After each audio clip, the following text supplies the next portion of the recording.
deep dive into how education changed over the years.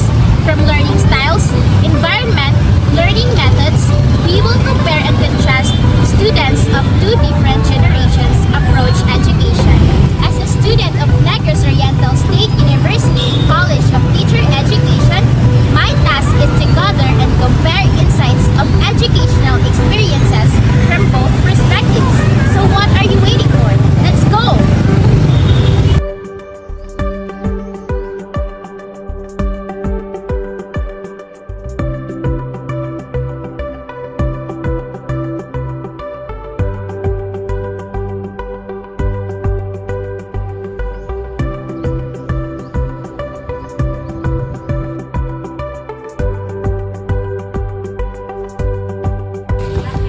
Good day everyone! We are now here in Maria Macahig National High School to interview one of the students who is currently studying here in Maria Macahig to explore his educational experiences.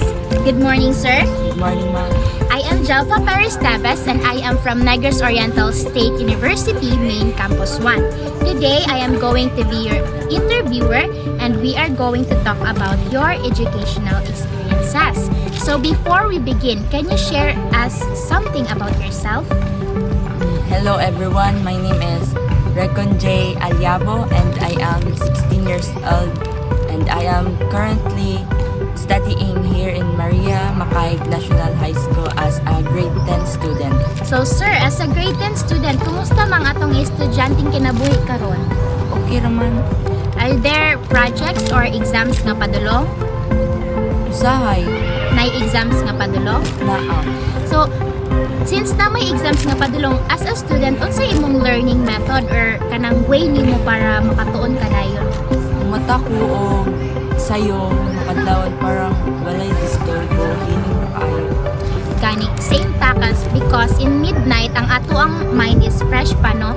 And then, sa atong generation karon is very needed manggod ang kuan like technologies kay our society is rapidly growing. So, unsay gadgets nga available nimo karon?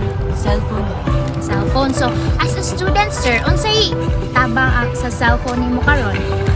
Dali rin ako mahimo ako mga project, assignment kay maka-research ko dahil tas dahil po maka-communicate sa akong mga classmates, mga friends. Yes, tinuod. And then, sa classroom settings nato sa sulod, then, na kay mga teachers nga gagamit na og mga laptops sa ilang pagtudlo ninyo? Ano pa ilain nilang gamit? Sa blackboard isulat sa Naagya po ng traditional ron nga magsulat sa blackboard. And then, magamit silang TV. Nakatry mo nga, magklase mo nga, wala may classroom? wala. So, tanang subjects ninyo may classroom tanan. Okay. So, unsay challenges sa paggamit nimo sa gadgets nga cellphone, sir? Like, imong ma-encounter ng mga kalisod?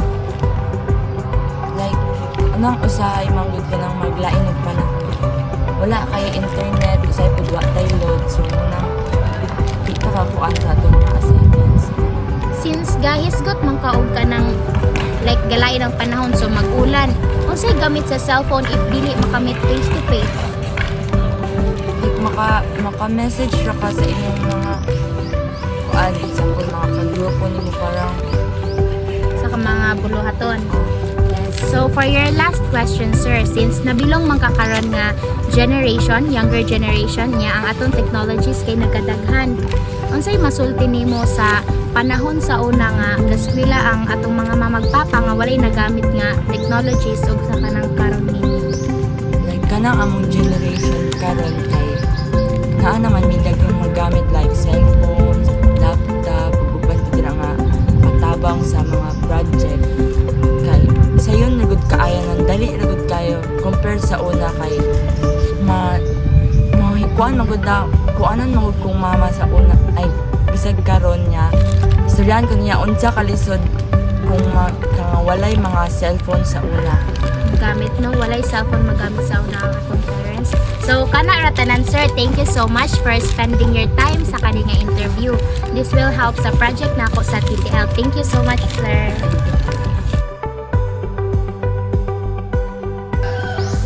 Good morning, ma'am. My name is Jalpa Perez Taves. I'm from Norso, Main Campus 1. So, naday ko diri karon para mo ask og questions kabayan sa imong educational experience. So, ma'am, pwede, before we begin, pwede mo share kasi imong pangalan. Ako di ay si Simonan, taga Punawon. Pila imong edad mo?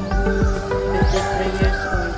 So, ma'am, mga tanong ko, unsay imong life sa una pagka-estudyante atong wala pa mo magamit ng mga technology and gadgets? Sa una, eskwela may wala may gadget sa una. Akong unsay gitudlo sa among isra, pag uli na mo sa balay, ukabod mo sa among libro para makatuon. So, tuon magigmaya ang among gamit sa una, kung may kuryente. Unsa may imong Lamarin niya ramong gamit.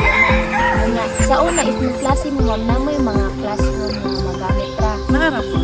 Then, ang mga teacher, ma'am, if magtudlo, meron po sila yung magamit ng gadgets sa una. Uli may gadget sa una, libro.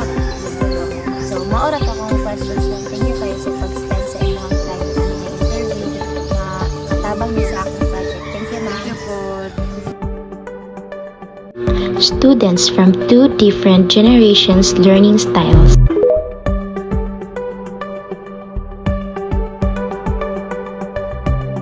Learning method.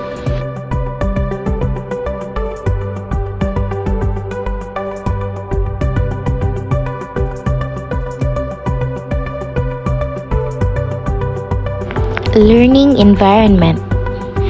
Both teachers in before and today's generation has this tradition in writing in the blackboard.